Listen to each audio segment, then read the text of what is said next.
Is Randy Quaid destined for an epic redemption arc like his character in Independence Day? Let's just say the verdict is still up in the air.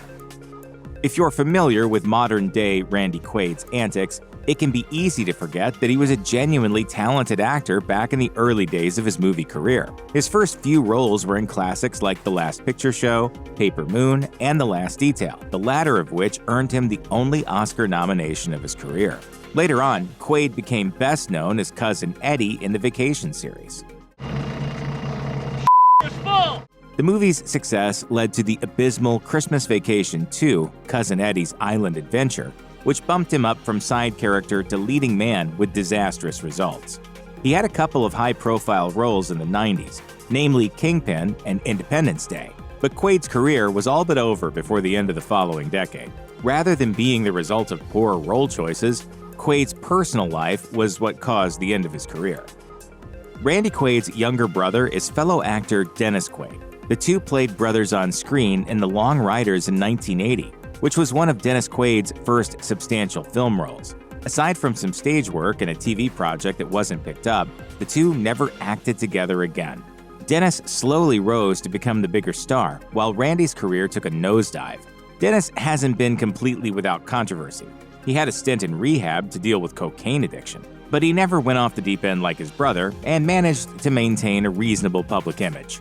Despite Randy's frequent public statements attempting to rope his famous brother into his controversies, Dennis has largely kept his head down and avoided commenting on his brother's actions beyond saying that he misses him.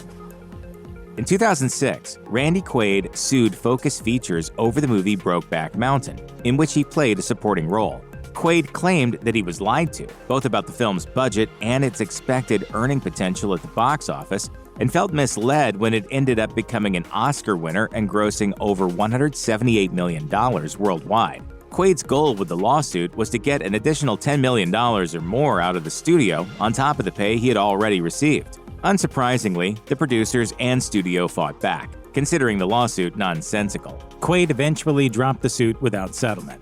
After rumors began circulating that Quaid was paid off at a backroom deal, Focus Features attorneys released a statement saying, "Focus Features never negotiated, offered, or agreed to any settlement agreement with Mr. Quaid or his attorneys, but we are happy to put this behind us and do wish Mr. Quaid all the best." Randy Quaid's first major crime took place in 2009. Not coincidentally, 2009 was also the year his career reached a dead end after his then final supporting performance in the straight-to-video comedy Balls Out, Gary the Tennis Coach. Alongside his wife Evie, Quaid was arrested on charges of conspiracy, burglary, and defrauding an innkeeper. The Quaids racked up a $10,000 hotel bill in California and fled to Texas, Randy's home state, without paying, which led to a felony warrant for their arrest. After the arrest, Randy was driven by police to a bank where he withdrew $40,000 in cash to pay bail, leading to some questioning how he was able to easily produce $40,000 after being unable or unwilling to pay the original $10,000 bill. The felony charges were eventually dropped after Evie accepted a plea deal. In exchange for the dropped charges, she was sentenced to community service and 3 years of probation. Just 1 year after their first felony charges, Randy and Evie found themselves in hot water yet again, this time for squatting, residential burglary, and extensive vandalism in excess of $5,000 worth of damages. The Quaid couple were found squatting in a guest house on the property of a home they used to own in Montecito, California, but had sold several years prior. They claimed to still own the home, despite clear documentation proving that they did not. The couple was arrested but managed to post bail. When they were due to appear in court, they failed to show up and could not be located by law enforcement.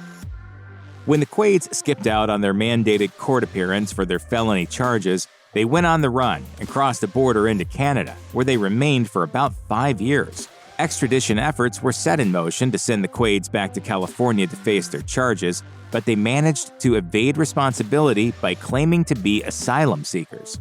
The Quaids claimed that they were fleeing for their lives under fear of assassination from the, quote, Hollywood star whackers. The Canadian government granted them a temporary stay in the country, which they tried to extend by applying for Canadian citizenship. Randy's application was denied, and he was facing deportation, so the couple went on the run again. They were caught crossing the Canadian border into Vermont and were detained with their bail set at $500,000 each, which they were unable to pay. The couple caught a lucky break when a Vermont judge dropped their fugitive from justice charges and denied extradition attempts to send them back to California. This strangely lenient judge even released them without any bail whatsoever, citing a lack of probable cause on their charges. Over the years, Randy Quaid has become well known as a conspiracy theorist. His most persistent conspiracy is what he dubbed the Hollywood Star Whackers. Quaid claims that a shadowy group of assassins are employed by powerful people in Hollywood to sabotage and murder movie stars. Evie Quaid told the press that Randy feared for his own life and worried that he would be assassinated by, quote, the murderous people in Hollywood, accountants and lawyers, embezzlers. The Quaids have cited the deaths of Heath Ledger and David Carradine, both of whom Randy knew personally, as examples of actors murdered by the Hollywood Star Whackers. The Quaids also told Vanity Fair that Robert Blake, Lindsay Lohan, Jeremy Piven, and Britney Spears were other victims of the Star Whackers' sabotage. We are not criminals, nor are we fugitives from justice, nor are we crazy. In 2011, the Quaids released Star Whackers, a comedy of terrors, a documentary about Hollywood assassins. Randy Quaid is an extremely vocal supporter of Donald Trump. Following Joe Biden's presidential win in the 2020 election, Quaid began promoting a new conspiracy theory alongside his pre-existing Hollywood Star Whackers and fake news conspiracies. Quaid has and continues to perpetuate the claims of voter fraud and election rigging, while also claiming that Trump won the 2020 election and had the presidency stolen from him.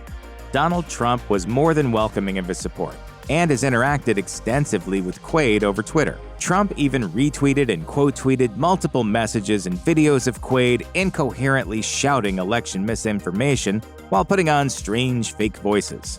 Quaid continues to tweet about Trump, election misinformation, and other MAGA political topics like Trump freeing the political hostages who stormed the Capitol during the January 6th insurrection. The Independent went as far as to call Quaid the president's unofficial spokesman, following their extensive online interactions. Randy Quaid has quite the collection of weird videos on his personal YouTube channel, Quaid Films. Many of them have only a few hundred views, though a couple regarding Donald Trump and the COVID-19 pandemic reached wider audiences after Trump signal boosted them. Almost all of the videos are shot on Quaid's cell phone with his face in extreme close-up while strobing colored lights flash on him. The videos mostly feature him growling, yelling, and laughing maniacally in weird voices about conspiracy theories or political subjects with a MAGA slant. On top of that, he uses a fake British accent for some reason.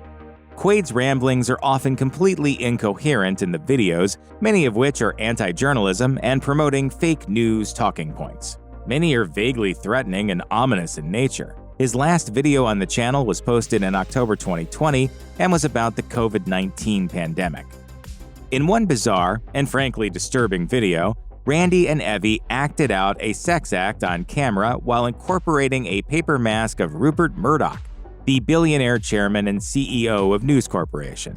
The video was posted to Quaid's personal YouTube and VidMe pages until the former removed the video for violating its anti-bullying policy, and the latter shut down its servers entirely. In the video, Randy appears without pants, while Evie wears a bathing suit. Evie puts on a mask of Rupert Murdoch, and the two proceed to pantomime sex while Randy shouts Murdoch's name. The Quaids frame the sex act as a form of retaliation against Murdoch for slandering them in the press. In addition to Rupert Murdoch, Randy also directly calls out Bruce Berman, a Warner Brothers executive and the CEO of Village Roadshow Pictures. Quaid accuses Berman of stealing his house, presumably the same residence that Randy and Evie were charged with felonies for squatting in and vandalizing. Randy also claims in the video that Warner Brothers had him and his wife arrested by TMZ 6 times. He does not elaborate on how or why he thinks Warner Brothers could do this, or why he thinks TMZ has the power to arrest anybody. The film, The Debtors, was directed by Evie Quaid all the way back in 1999, and it stars Randy Quaid alongside Michael Caine and Catherine McCormick. After a few small free screenings, the movie never had an official release.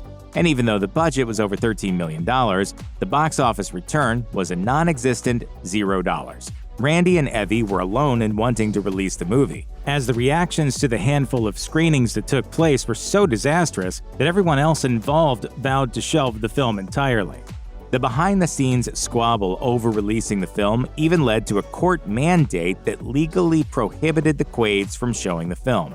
As producers, the Quaids took a big financial hit, and they filed for bankruptcy the following year. For everyone else involved, the story of the debtors was buried, but not for the Quaids. In 2022, Randy Quaid began attempting to sell the film on Twitter. Given the court mandate and all of the other producers and investors involved, Quaid might not be legally in the clear to independently sell the movie online, but he's trying anyway.